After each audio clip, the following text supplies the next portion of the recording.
everyone, welcome to another Animation Friday, and today I thought it would be interesting to discuss something that is a little bit unique from what I've been discussing in regards to animation for these particular videos, and that is Disney princesses, in particular the Disney princess characters that are technically a part of the Disney princess line, so to speak.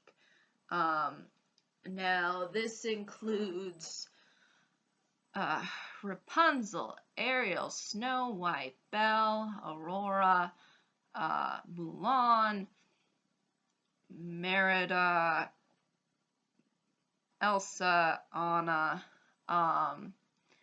and I could be missing a couple here, Jasmine, but pretty much all of the films that have had a princess that has been successful has made it into the sort of Disney princess sort of a lineup and has been sort of showcased as such.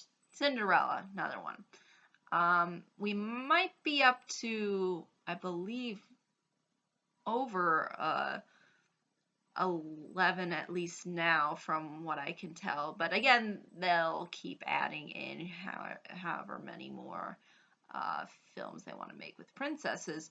But there's a lot of interesting things surrounding the Disney princess line, as far as not just the films but their sort of impact on our culture. The lineup, I would say, didn't really start until the 90s when Disney had its big comeback. Because beforehand, we only really had 3 Disney princess films. I mean, we only had Snow White, Cinderella, and then Sleeping Beauty. And the majority of Walt's lineup really is not included in this lineup because he passed away way before the 90s hit. He passed away during the 60s. So obviously from Disney's foundation as a company largely wasn't really founded on by the princesses because they were not the majority of the films, and even still to this day they're not the majority, but I think they became more in the conscience of people, in particular younger little girls, later on within the 90s when the advertising and the toys and all that became a lot more accessible and widespread. And hence you get this sort of a lineup of Disney princesses. Now, what has made these princesses so popular might be a lot of people's questions. I think the reason why Disney princesses in particular have held their popularity over the years is, again, for a variety of reasons. And in particular, they target a specific demographic, which is younger little girls. I would say probably at least within that 0 to maybe before middle school range, at least from what I can tell. And even then, still Disney princesses are sort of making a comeback with teenagers and people in their 20s still, who really enjoy the Disney princesses and have sort of a nostalgia associated with them. I could consider myself as part of that category, and you see a lot of t-shirts that are for older women in particular within their 20s or so, or within their teens. They'll have these nice printed shirts of various princesses and whatever else merchandise there is out there. So again, I think it is a broad range of, in particular, females that do associate with the Disney princesses. I think it would be cool if they had a prince lineup, but obviously that probably wasn't going to work all too well, since a lot of the princes are not really given as much character as the princesses, and hence being the majority of the Disney princess films focus on the princesses specifically, so obviously the lineup would only make sense from a largely female-based category, uh, being the audience and the buyers. um, Now, I believe that a lot of the popularity associated with the princesses, um, among younger little girls is because there is a lot of femininity associated with the princesses. Um, and little girls gravitate towards that. They like femininity. They like playing with dolls. I remember I had Barbies when I was little. Um, I remember I liked the more feminine colors and and the blends of colors too. That was something that I think really I gravitated towards, and I think a majority of young girls gravitated towards. They like, the sort of the dressing up and feeling special and um, just kind of having fun in this little imaginary pleasant environment. Um, Also, a lot of the Disney princesses have very feminine virtues. Um, for example, Snow White, kindness. Um, for someone like Tiana, oh, that's another one that I forgot to mention. Uh, Hard work, determination. Ariel, determination in particular. Uh, Confidence as well, being another one. Uh, but again, they're all pertaining to a more feminine, or more to feminine ideas and virtues. For example, patience. Cinderella is a perfect example of that, in dealing with her difficult circumstances. Uh,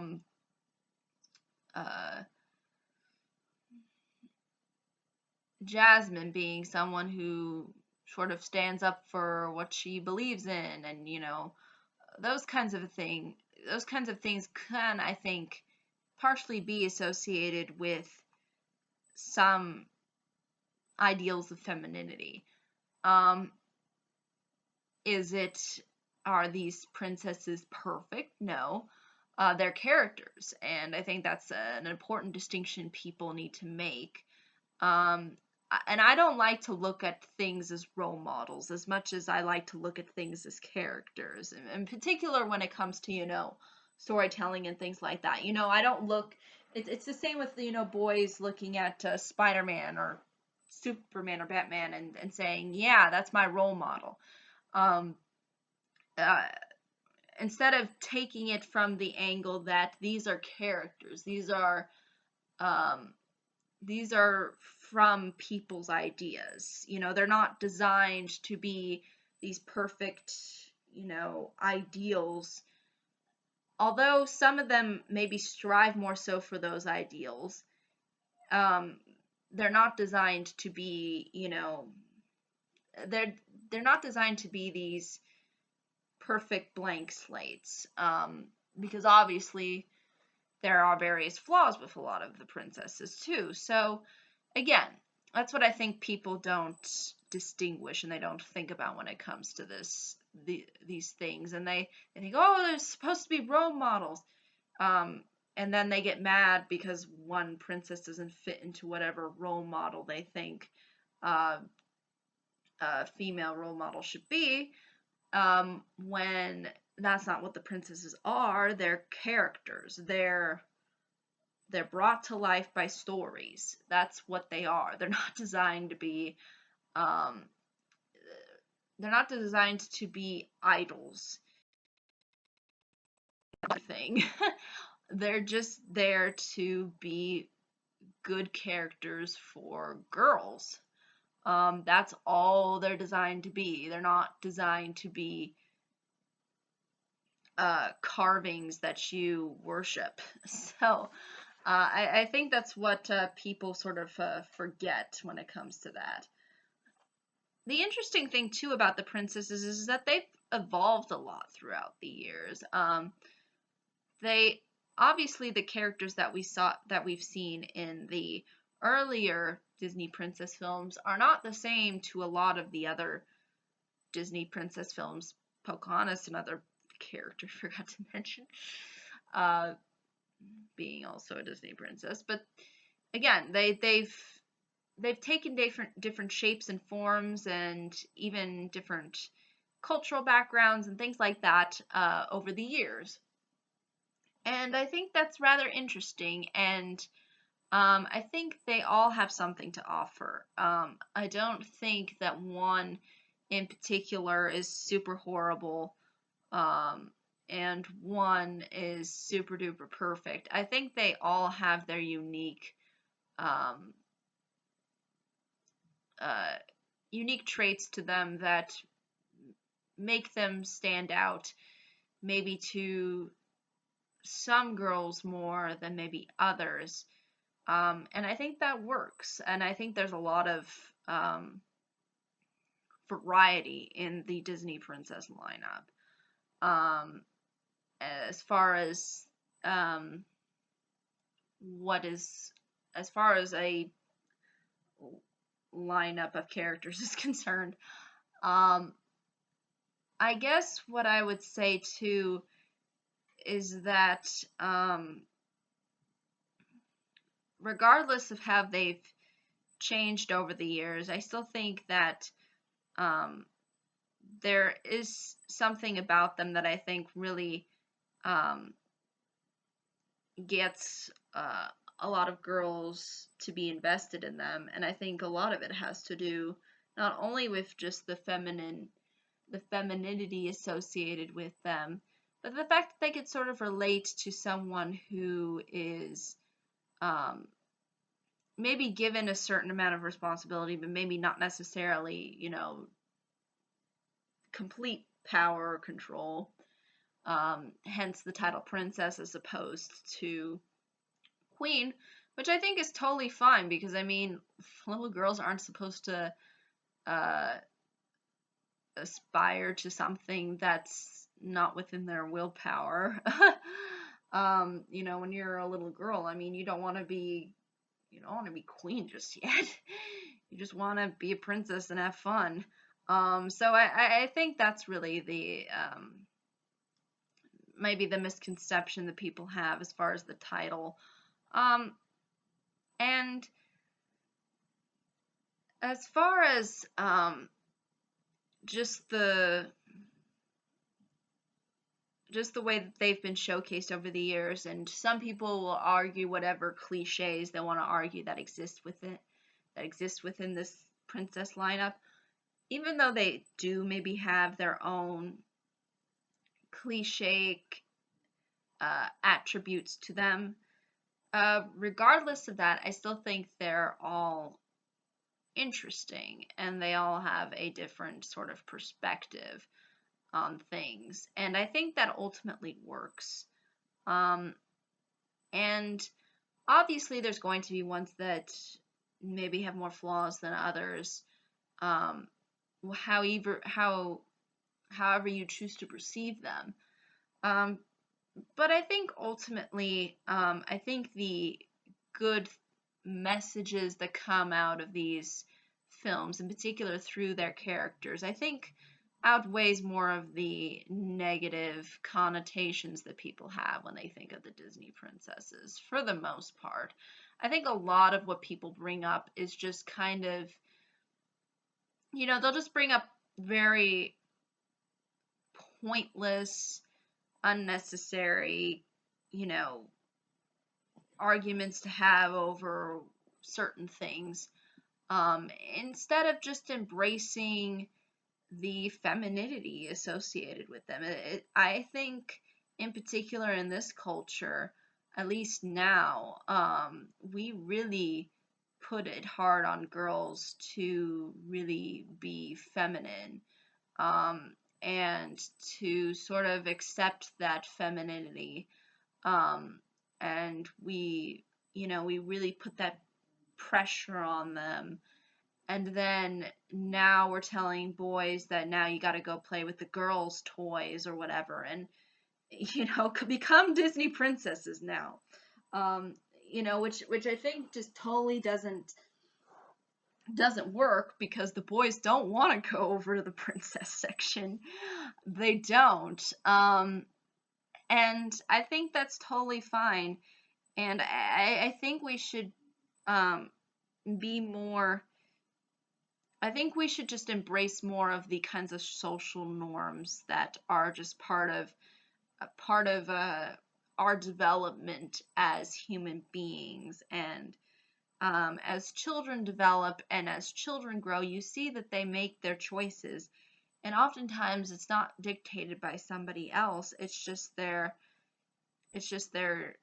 knee-jerk reaction to things. It's their inclinations and their desires. And I think oftentimes we do demonize a lot of the ideas of girls being feminine, because we want them to feel more like boys, I think, nowadays. And I personally feel that we should embrace things um, that are just part of human nature, and at the same time, be accepting to things that are maybe not necessarily part of the norm. And if anything, the Disney princesses have tried to sort of break um, from the norm for the sake of the people, who were still complaining about whatever they wanted to complain about when it came to Disney princesses. So again, there's probably not a huge argument there. But regardless, I still feel that, you know, showcasing femininity and letting little girls just be little girls, I think is totally fine. And I don't think we should pressure little girls to, not play with dolls and, not have fun dressing up or whatever they want to do, and, just let them be comfortable in their own skin. Um, Instead of tell, try to, try to not make them like those things. So I think that's really what it all comes down to. People are going to end up liking what they end up liking. I don't think anybody is forced by society to like certain things. I just think it just comes naturally, a natural gravitation. And I think a lot of little girls have naturally gravitated towards Disney princesses because they resemble various traits and various personalities that reflect onto femininity, and that reflect onto certain personality traits that are part of what we would consider femininity. So that's why I personally feel that that's really the reason why you do not see any boys within within the Disney princess section, because they focus on masculine traits and they want to be like that. It's not to say that any boy can't go into the Disney princess section. It's just highly unlikely you would see a boy there. So again, I think what it really all boils down to is that the Disney princess line represents sort of a brand. It represents this sort of identity of femininity and of sort of being female, so to speak. Because again, most of the females wear dresses actually, and except Jasmine, she wears pants.